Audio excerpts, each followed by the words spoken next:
Assalamualaikum warahmatullahi wabarakatuh. Perkenalkan, nama saya Siti Fatima Ramadhani dengan NIM 904012422. Hari ini saya akan menjelaskan materi 11 pengantar manajemen, yaitu organisasi dan kepribadian perilaku. Pertama itu adalah fokus dan tujuan perilaku. Fokus perilaku organisasi berfokus pada 3 bidang utama. Pertama, melakukan perlakuan individu berdasarkan kontribusi dari para psikolog. Bidang ini mencakup topik-topik seperti sikap, kepribadian, persepsi, pembelajaran, dan motivasi. Kedua, berkaitan dengan perilaku kelompok yang meliputi norma, peran, pembentukan tim, kepemimpinan, dan konflik. Pengetahuan kita tentang kelompok pada dasarnya berasal dari karya sosiolog dan psikolog sosial. Terakhir juga melihat organisasi, aspek-aspek termasuk struktur budaya dan kebijakan serta praktik sumber daya manusia. 2. Tujuan perilaku organisasi. Tujuan perilaku organisasi adalah manajer harus mampu menjelaskan mengapa karyawan terlibat dalam beberapa perilaku daripada yang lain, meramalkan bagaimana karyawan akan menanggapi berbagai tindakan dan keputusan, dan pengaruh bagaimana karyawan berperilaku. Ada 6 perilaku penting telah diidentifikasi: produksi karyawan, ketidakhadiran, pergantian karyawan, berperilaku warga negara dan organisasi, kepuasan kerja, dan perilaku buruk di tempat kerja. B. Sikap kinerja pekerjaan. Sikap adalah pernyataan evaluatif baik positif maupun negatif mengenai objek, orang, atau peristiwa. Pernyataan tersebut mencerminkan perasaan seseorang terhadap sesuatu. Ketika seseorang berkata, "Saya suka pekerjaan saya," ia mengekspresikan sikapnya terhadap pekerjaan. Sikap terdiri dari 3 komponen, yaitu kognitif, yaitu sikap mengacu pada keyakinan, pendapat, pengetahuan, dan atau informasi yang dimiliki seseorang. Yang kedua adalah komponen afektif, dalam bagian emosional atau perasaan dari suatu sikap dengan menggunakan yang contoh, saya tidak menyukai Pat karena dia mendiskriminasi kaum minoritas. Yang terakhir adalah komponen perilaku. Sikap mengacu pada niat untuk berperilaku dengan cara tertentu terhadap seseorang atau sesuatu untuk melanjutkan. Contoh, saya mungkin memilih untuk menghadir Pat karena perasaan saya terhadapnya. Memahami bahwa sikap terdiri dari 3 komponen membantu menunjukkan kompleksitasnya, namun perlu diingat bahwa istilah sikap biasanya hanya mengacu pada komponen afektif. Tentu saja manajer tidak tertarik pada sikap yang dimiliki karyawan. Mereka terutama tertarik pada sikap yang berhubungan dengan pekerjaan. 3 sikap yang paling dikenal luas adalah kepuasan kerja, keterlibatan kerja, dan komitmen organisasi. Konsep lain yang menarik minat luas adalah keterlibatan karyawan. 1. Kepuasan kerja. Kepuasan kerja mengacu pada sikap umum seseorang terhadap pekerjaan. Seseorang dengan tingkat kepuasan kerja yang tinggi memiliki sikap positif terhadap pekerjaannya. Seseorang yang tidak puas memiliki sifat negatif. Ketika orang berbicara terhadap sikap karyawan, mereka biasanya mengacu pada kepuasan kerja. Seberapa puas karyawan? Studi terhadap pekerja Amerika Serikat selama 30 tahun terakhir secara umum menunjukkan bahwa mayoritas pekerja merasa puas dengan pekerjaan mereka, namun sejak 1990-an, angka tersebut telah menurun. Sebuah studi oleh Conference Board pada tahun 1995 menemukan bahwa sekitar 60% orang Amerika merasa puas dengan pekerjaan mereka. Pada tahun 2009, persentase itu turun menjadi 45%. Meskipun pekerjaan cenderung meningkat seiring dengan peningkatan pendapatan, hanya 52% individu yang berpenghasilan lebih dari $50.000 merasa puas dengan pekerjaan mereka. Bagi individu yang berpenghasilan kurang dari $15.000, sekitar 45% pekerja mengatakan bahwa mereka puas dengan pekerjaan mereka. Meskipun gaji yang lebih tinggi tidak dapat menghasilkan kepuasan kerja yang lebih tinggi, penjelasan alternatif untuk tingkat kepuasan adalah gaji yang lebih tinggi mencerminkan jenis pekerjaan yang berbeda. Pekerjaan dengan gaji yang lebih tinggi umumnya membutuhkan keterampilan lebih maju, memberi pemegang pekerjaan tanggung jawab yang lebih besar, lebih merangsang, dan memberikan lebih banyak tantangan dan memungkinkan pekerja memiliki lebih banyak kendali. Lebih mungkin bahwa laporan kepuasan yang lebih tinggi di antara tingkat pendapatan yang lebih tinggi mencerminkan faktor-faktor tersebut daripada gaji itu sendiri. B. Kepuasan dan produktivitas. Para manajer percaya bahwa pekerja yang bahagia adalah pekerja yang produktif karena tidak mudah untuk menentukan apakah kepuasan kerja menyebabkan produktivitas kerja atau sebaliknya. Beberapa peneliti manajemen merasa bahwa keyakinan itu secara umum salah, namun kita dapat mengatakan dengan pasti bahwa korelasi antara kepuasan dan produktivitas cukup kuat. Selain itu, organisasi dengan karyawan yang lebih puas cenderung lebih efektif daripada organisasi dengan karyawan yang kurang puas. Cek kepuasan dan absensi. Walaupun penelitian menunjukkan bahwa karyawan yang puas memiliki ketidakhadiran yang lebih rendah daripada karyawan tidak puas, korelasinya tidak kuat. Tentu saja masuk akal jika karyawan tidak puas cenderung tidak masuk kerja. Tetapi ada faktor yang memengaruhi hubungan tersebut. D. Kepuasan dan omset. Penelitian tentang hubungan antara kepuasan dan pergantian karyawan jauh lebih kuat. Karyawan yang puas memiliki tingkat pergantian karyawan yang lebih rendah, sementara karyawan yang tidak puas memiliki tingkat pergantian karyawan yang lebih tinggi. Namun hal-hal seperti kondisi pasar tenaga kerja, harapan tentang peluang kerja alternatif, dan lamanya masa kerja di organisasi juga memengaruhi keputusan karyawan untuk keluar.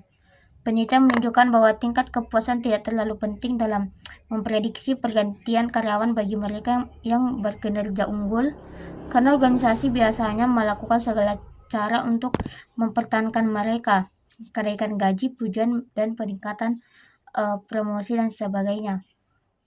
Kepuasan pekerja dan kepuasan pelanggan.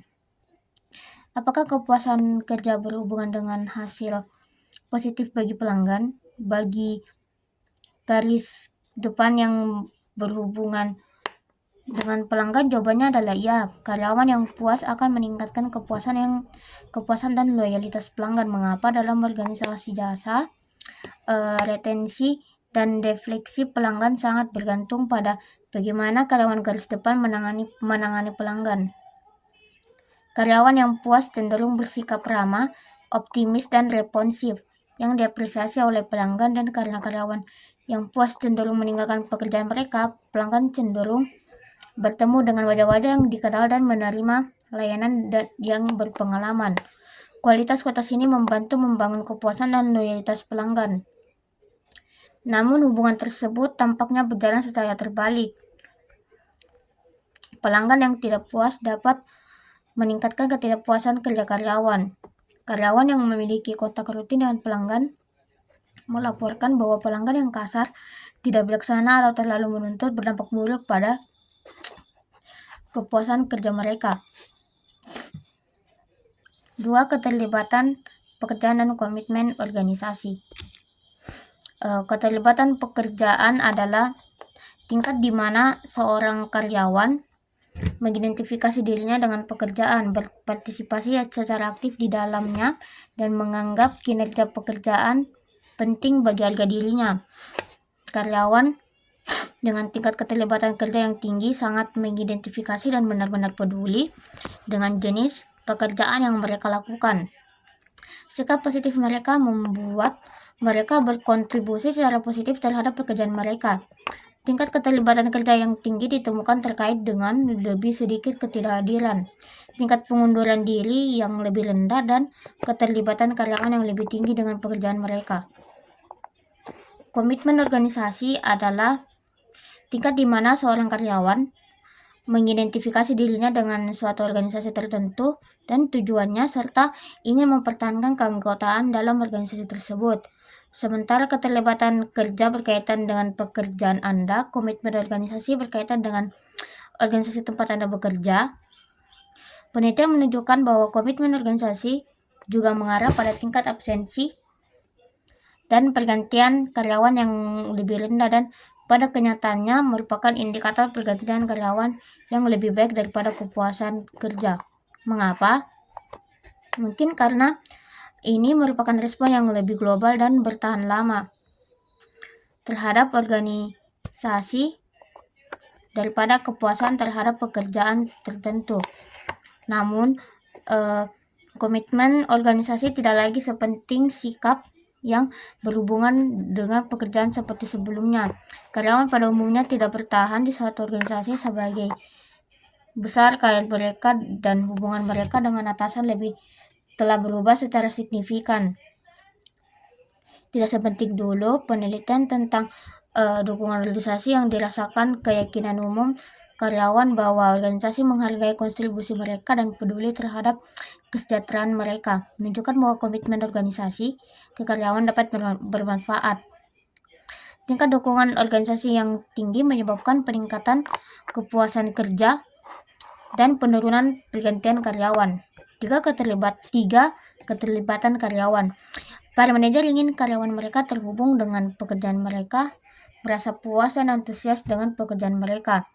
Konsep ini dikenal sebagai keterlibatan karyawan.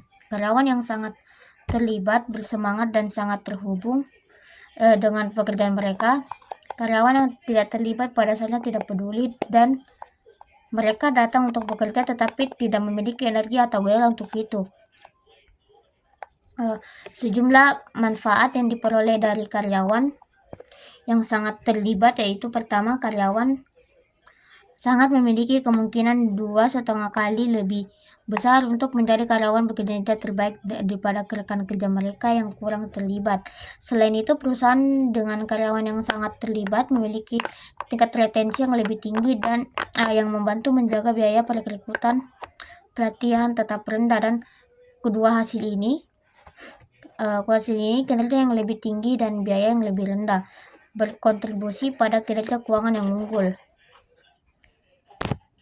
4 adalah sikap dan konsistensi. Penelitian secara umum menyimpulkan bahwa orang mencari konsistensi di antara sikap mereka dan antara sikap dan perilaku mereka. Kecenderungan ini berarti bahwa individu mencoba untuk mendamaikan sikap yang ada dan menyelaraskan sikap dan perilaku mereka sehingga tampak rasional dan konsisten. Ketika mereka menghadapi ketidakkonsistenan, individu akan melakukan sesuatu untuk membuat konsisten dengan mengubah sikap, mengubah perilaku, dan merasionalisasi ketidakkonsistenan tersebut. 5. Teori disonansi kognitif. Teori ini berusaha menjelaskan hubungan antara sikap dan perilaku.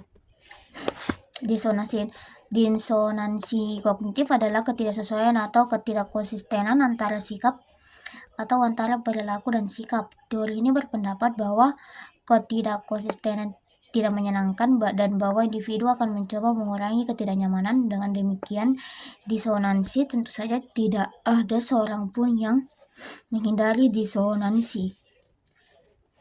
Anda tahu Anda harus membersihkan gigi setiap hari, tetapi jangan melakukannya. Ada ketidakkonsistenan antara sikap dan perilaku. Bagaimana orang mengatasi disonansi kognitif?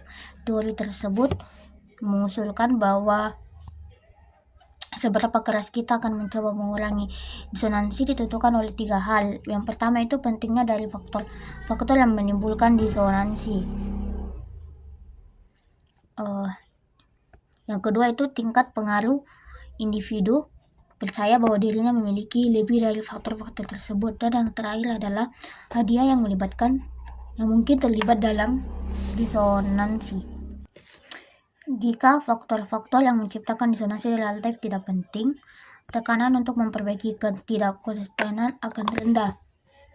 Namun, jika faktor-faktor tersebut penting, individu dapat mengubah perilaku mereka, menyimpulkan bahwa perilaku disonan tidak begitu penting, mengubah sikap mereka atau mengidentifikasi faktor-faktor yang sesuai yang lebih besar daripada faktor-faktor yang tidak sesuai.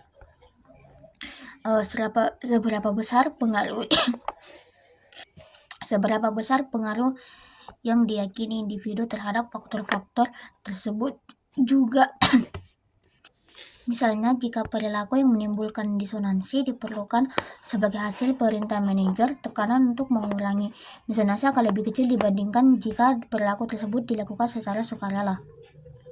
Meskipun disonansi ada, hal itu dapat dirasionalisasi dan dibenarkan oleh kebutuhan untuk mengikuti perintah manajer, yaitu orang tersebut tidak memiliki pilihan atau kendali.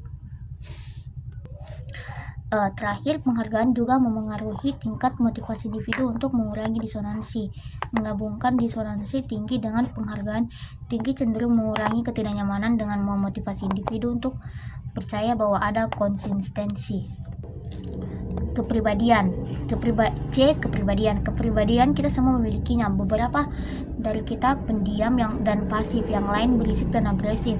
Ketika kita menggambarkan orang menggunakan istilah seperti pendiam, pasif, berisik, agresif, dan ambisius, ekstrovert, loyal, tegang, atau ramah, kami menggambarkan kepribadian mereka seorang individu. Kepribadian adalah kombinasi kombinasi unik dari pola emosi, pikiran, dan perilaku yang memengaruhi cara seseorang bereaksi terhadap situasi dan berinteraksi dengan orang lain. Kepribadian paling sering dijelaskan dalam bentuk sifat-sifat yang terukur yang ditunjukkan seseorang. Kami tertarik untuk meneliti kepribadian karena seperti halnya sikap, kepribadian juga memengaruhi bagaimana orang berperilaku seperti itu.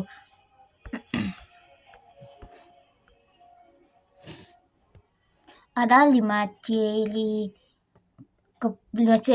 model kepribadian, yaitu ekstroversi, keramahan, kehati-hatian, stabilitas emosional, dan yang terakhir adalah keterbukaan terhadap pengalaman.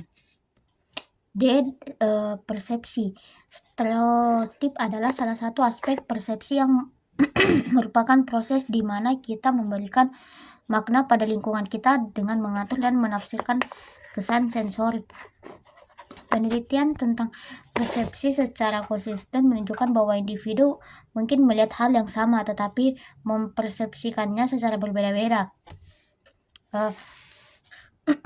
Seorang manajer misalnya dapat menafsirkan fakta bahwa asistennya secara teratur membutuhkan waktu beberapa hari untuk membuat keputusan penting sebagai bukti bahwa asistennya lambat, tidak teratur, dan takut untuk membuat keputusan. Selanjutnya adalah teori pembelajaran dalam membentuk perilaku.